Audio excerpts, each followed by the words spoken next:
இன்னைக்கு நம்ம black lower 66ல இருந்து 68 எபிசோட் வரைக்கும் பார்க்க போறோம். கோல்டன் டானோட ஹெட் குவார்டர்ஸ்ல கிளாஸ், மிமோசா, அந்த யூனோ பையன் 3 பேருக்கு வந்து பேசிட்டு இருப்பாங்களா. அப்போ கிளாஸ் தான் சொல்றான், ஹீரோவோட கைங்கிறத இந்த மாதிரி சூனியக்காரங்களோட ராணி இருக்கிறாங்களா, அவங்க உதவி மூலமா சரி பண்ணிட்டாங்களாமா. நல்லதுதாங்கும் போது மிமோசாவும் என்னது அவனுக்கு கை சரியாயிடுச்சா, ரொம்ப சந்தோஷம், அவனுக்கு இப்படி அடிபட்டு இருக்குன்னு தெரிஞ்சதுக்கு அப்புறம் எனக்கு தூக்கமே இல்லை தெரியுமான்னு சொல்லிட்டு, இல்ல அப்படி கிடையாது, அது நான் என்ன சொல்ல வந்தேனா அப்படின்னு சமாளிச்சுட்டு இருக்கேன். இதெல்லாம் ஒரு விஷயம், எதுக்கு தேவையில்லாம இதை பத்தி எல்லாம் பேசிட்டு இருக்கிறீங்கன்னு தான் யூனோவோட ரியாக்ஷன் இருக்கும். அந்த கருத்தை நானும் வழிமொழிங்கிற மாதிரி கிளாஸுமே ஆமா அவனுக்கு சரியானா என்ன சரியாகலைன்னா எனக்கு என்னன்னு சொல்லக்குள்ள அதுக்கு மிமோசா, ஓ அப்படிங்களா, அப்ப நடுராத்திரில போய் வந்துட்டு குளிர்ல ஏமா பச்சை தண்ணியை ஊத்தி குளிச்சுக்கிட்டு இருந்தது, அந்த குளியல ஹீரோவோட கை சரியாகணும் அப்படின்னு யாரோ ஒருத்தர் பிரேயர் பண்ணிட்டே பண்ண மாதிரி இருந்துச்சு அப்படிங்கிற மாதிரி கிண்டல் பண்ணக்குள்ள உடனே கிளாஸும் பேச்ச மாத்திர விதமா, ஆமா அந்த eye of the midnight sun அவங்களே அவங்க என்கவுண்டர் பண்ணாங்களாமா.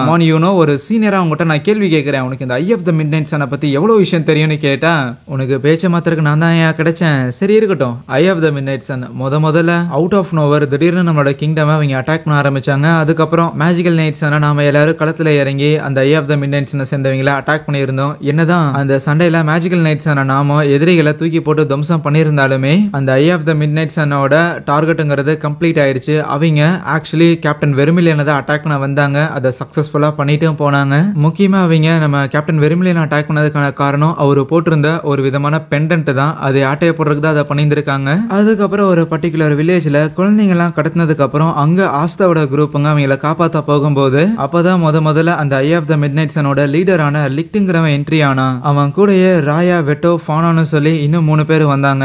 லக்கிலி கேப்டன் யாமிய போட்டுதல் இருக்கவனுடைய உதவி பண்றதுக்காக நோசல், ஜாக், அப்புறம் சார்லட்னு சொல்லி இவங்க 3 பேர் வந்து அங்க சண்டைங்கிறது கொடூரமா போயிருந்திருக்கும். அதுக்கப்புறம் விசர்ட் கிங்கோட ஆர்டர் கீழ அந்த அண்டர் வாட்டர் டெம்பிள்ல இருக்கிற மேஜிக் ஸ்டோனை எடுக்கிறதுக்காக போயிருந்திருப்பாங்க. அங்கதான் வெட்டோ அப்படிங்கிற ஒரு நபர் கூட அவங்களுக்கு சண்டை நடந்திருக்கும் அப்படின்ட்டு இந்த விஷயங்கள்லாம் அவங்களுக்கு தெரிஞ்சிருந்திருக்கும்ல. இதெல்லாம் பேசிட்டு அடுத்த தடவை அந்த eye of the mid nights வந்தாங்கன்னா நம்மளால முடிஞ்ச அளவுக்கு அவங்களை எதிர்ப்போம், ஏன்னா எப்படியும் அடுத்த விசர்ட் கிங் அது நான் தான் அப்படின்னு யூனோ நினைக்க கட் பண்ணா கேப்டன் யாமி அந்த சூனியக்காரி ராணிகிட்ட இருந்து அந்த மேஜிக் ஸ்டோன் எட்டு வந்திருப்பாங்கல்ல, அதை விசர்ட் கிங் கிட்ட கொடுக்கும்போது அதை வாங்கினவரு ரொம்ப சந்தோஷமா, ஓகே ஃபைன், என்கிட்ட 2 நியூஸ் இருக்கு, ஒன்னு சோகம், ஒன்னு சூப்பரான நியூஸ் என்னன்னா அந்த eye of the mid nights அவங்களோட பேஸ் எங்க இருக்குதுன்னு நாங்க கண்டுபிடிச்சிட்டோம். அப்புறம் சோகமான நியூஸ் என்னன்னா அவங்க இது வரைக்கும் பண்ண பிரச்சனை எல்லாமே பிரச்சனையே கிடையாது, இன்னும் சொல்ல போனா அவங்க இப்பதான் ஆரம்ப புள்ளியிலேயே இருக்கிறாங்க, பெருசா வேற ஏதோ ஒன்று பிளான் பண்றானுங்க. எனக்கு தெரிஞ்சு சூனர் ஆர் லேட்டர் இது வரைக்கும் நம்ம போட்ட சண்டையை விடவுமே ஒரு பெரிய சண்டை காத்துக்கிட்டு இருக்குதுன்னு சொல்ல, அதுவே லிக்ட்டும் அவனோட சீக்ரெட்டான பேஸ்ல ஜாலியா சிம்மாசனத்துல உட்காந்துட்டு இருக்கிற மாதிரி காமிச்சோம். ஒரு ரேண்டமான நாள் பிளாக் புல்ஸ் சேர்ந்து எல்லாரும் ஜாலியா சில் பண்ணிட்டு இருப்பாங்களா. அப்போ நம்ம கேப்டன் யாமியை வந்துட்டு,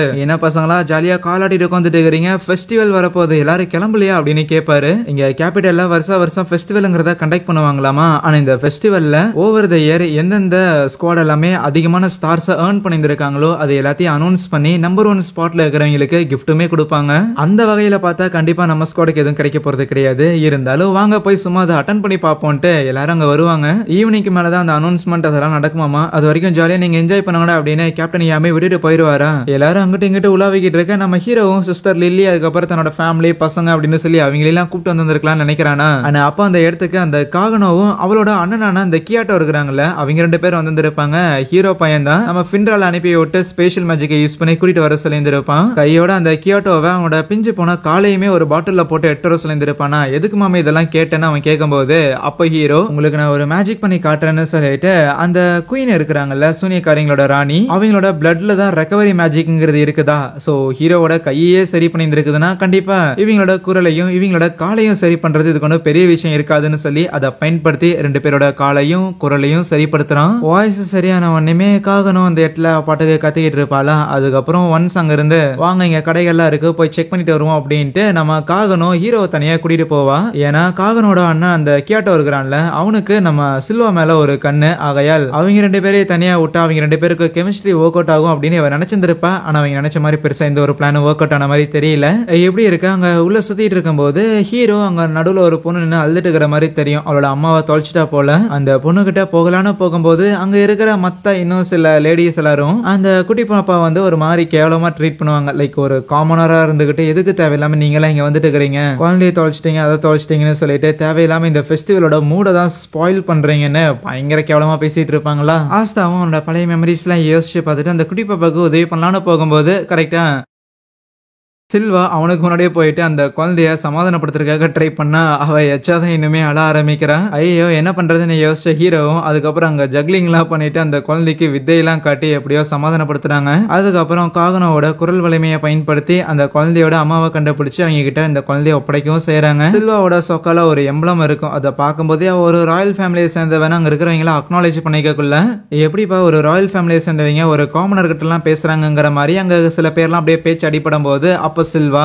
ஆமா நான் ஒரு ராயல் ஃபேமிலியை சேர்ந்தவதான், ராயல் ஃபேமிலில இருந்து தான் வந்திருக்கேன், நீங்களும் நோபல்ஸ்ங்கிறதெல்லாம் ஒரு பக்கம் இருக்கட்டும், ஆனா உங்களை விடவுமே மேஜிக்ங்கிறது கம்மியா இருக்குங்கிற ஒரே ரீசனுக்காக காமனர்ஸை நீங்க ப்ராப்பரா ட்ரீட் பண்ண மாட்டீங்கன்னா அது தவறான விஷயம். நீங்க ஒரு நபரை விடவுமே பவர்ஃபுல்லா இருக்கிறீங்கன்னா அந்த நபரை நீங்க ப்ரொடெக்ட் பண்ண வேண்டியது உங்களோட ரெஸ்பான்சிபிலிட்டிங்கிற மாதிரி அவ பக்கம் பக்கமா டயலாக்ல அழுத்து விட்டுக்கிட்டு இருப்பாளா.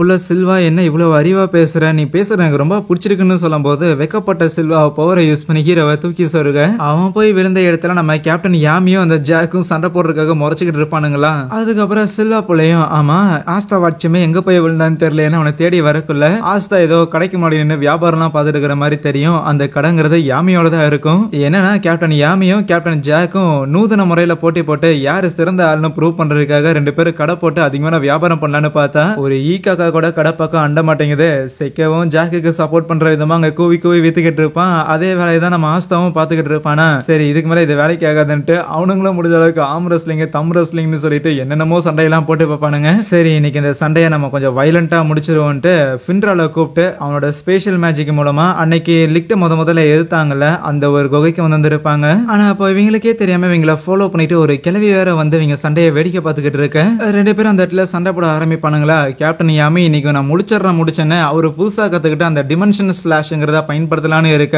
வெட்டோக்கு எதிராக யாமி அந்த டிமென்ஷனல் ஸ்லாஷை பயன்படுத்தி இருப்பாரு. அது அவ்வளவு பவர்ஃபுல் ஆச்சு. இதுல அவர் இங்க யூஸ் பண்ணக்கூடாது, அவருக்கு இது ஜாக்கு இது போட்டு தெளிர போறாரியா, இது ஆபத்து, அவங்க ரெண்டு பேரையும் நம்ம தடுத்து நிறுத்தி ஆகணும் பேசிக்கிட்டு இருக்கவே கரெக்டா அந்த பவர் அவங்க யூஸ் பண்ண போற மாதிரி தெரிய உள்ள போது அந்த கிளவி அங்க இருக்கிற எல்லாரையுமே பபுல்ல ட்ராப் பண்றாங்க. பிளஸ் அந்த கிளவி வேற யாரும் கிடையாது நம்ம விசார்ட் கிங் தான். ஆக்சுவலி நம்ம கேப்டன் யாமியோட அந்த டிமென்ஷனல் ஸ்பிளாஷ்ங்கிற புது டெக்னிக்கை பார்க்கலாம் அப்படின்னு ரொம்ப ஆர்வமா வந்திருப்பான். இருந்தாலும் இப்போ ஹீரோவும் மத்தவங்களும் பேசிட்டு இருந்திருப்பாங்கல்ல, மேபி அது மூலமா பெரிய ஆபத்து வந்துருச்சுன்னா என்ன பண்றதுன்னு, ஆபத்து வந்து ஏதாவது ஒண்ணு பண்ணணும்ல அப்படின்னு யோசிச்சுட்டு தான் தேவையில்லாம எதுக்கு இந்த சண்டை நடத்திக்கிட்டேன்னு உள்ள போந்து விசார்ட் கிங் இதை நிறுத்தி இருந்திருக்காரு. அப்ப மார்க்ஸ் விசார்ட் கிங்க கான்டாக்ட் பண்ணிட்டு யோ எங்கேயா ஊர் சுத்திட்டு இருக்கிற, ஒழுங்கு மரியாதையா வாயா, ஃபெஸ்டிவல் எவன் கண்டக்ட் பண்றது அப்படிங்கிற மாதிரி விசார்ட் கிங்கே திட்டி கூட்டிட்டு போறானா. விசார்ட் கிங் போறதுக்கு முன்னாடி எங்கேயாவது அவங்க சண்டை போட்டு போறானுங்கன்னு அவங்க பேண்ட்டை லூஸ் பண்ணி விட்டுட்டு போக அவங்க பேண்ட் ரிமூவ் ஆனதா ரெண்டு பேருமே பெரிய விஷயமா எடுத்துக்கலாம். இருந்தாலும் அது ஒரு ஜோக்கா போய் முடிஞ்சு ஓகே ஃபைன் ஒன்னும் சண்டை போடுறதுக்கான இன்ட்ரெஸ்ட் இல்ல அப்படின்ட்டு திருப்பி வந்து இருப்பானுங்களா. ரெண்டு பேரும் கொஞ்சம் சமாதானமா வந்து நின்னுட்டு கடையை ரன் பண்ணிட்டு இருக்கும் போது மறுபடியும் திருப்பி ஏதோ ஒரு சண்டை வந்துருது. மறுபடியும் அடிச்சுக்கிறதுக்காக நிக்கிறானுங்க. அதுவே ஆஸ்தா இனிமேல் இவனுக்கு கூட இருந்தா பிரயோஜனம் இல்லைன்னு தனியா சுத்திட்டு இருக்கும் போது அங்க ஒரு லேடியா இருக்கிற எல்லாரும் சுத்தி முத்தி பாத்துக்கிட்டு இருப்பாங்களா. யாரா இருக்கும் இவனு போய் எட்டி பார்க்க அங்கே இந்த ஒரு எபிசோடையும் முடிக்கிறாங்க. வீடியோ பிடிச்சிருந்துச்சுன்னா மறக்காம இந்த வீடியோக்கு லைக் கொடுத்துட்டு அடுத்த எபிசோட மிஸ் பண்ணாம பாக்குறதுக்காக சேனலையுமே சப்ஸ்கிரைப் பண்ணி வச்சுக்கோங்க. So yeah, thank you.